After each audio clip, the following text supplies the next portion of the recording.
बोला बोला छठी मैया की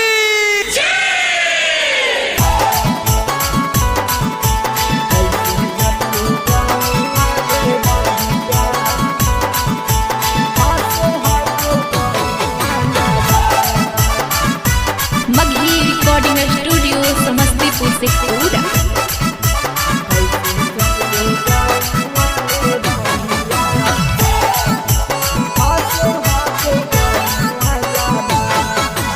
रोई रोई कही ओ छठी माई सुन हाथो बोलिया हमार।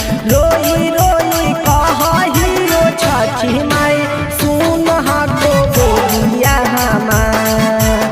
कैसे चलियो गौआ में रहिया हसो हाथो गौआ जाबा। कैसे चलियो गौआ में रहिया हसो हाथो गौआ जाबा।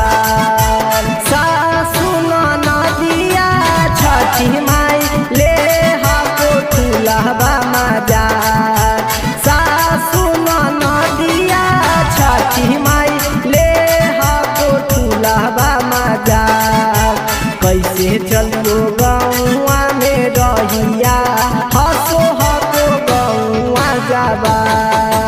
कैसे चलियो गौआ में रहिया हसो हाथो गौआ जाबा।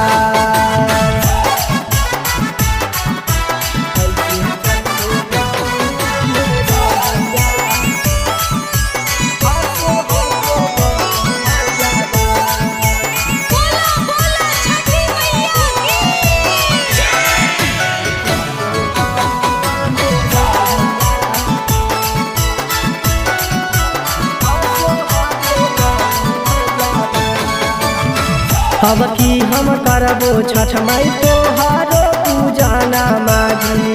फूल दाना नमा माई दे दाधाया माजी।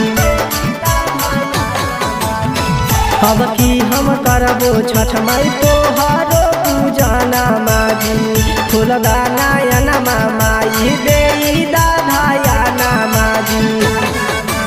भोगिया में दी हो छठी माई सुनर एगो बाला कहामा। गोदिया में दीहा छठी माई सुनर एगो बाला कहामा। कैसे चलियो गौआ में रहिया हसो हाथो गौआ जाबा। कैसे चलियो गौआ में रहिया हसो हाथो गौआ जाबा।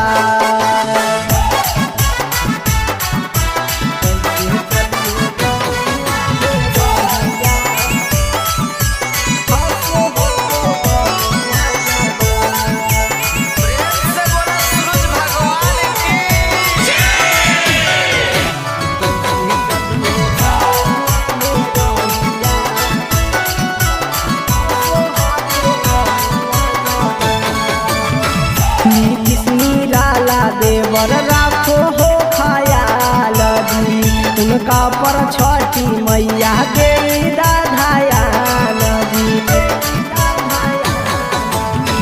नीतीश निराला देवर राखो हो खयाल दी उनका पर छठी मैया के दाधाया नदी। करो ही ओ राजी छठी माई भर दिहा गोदिया हमार।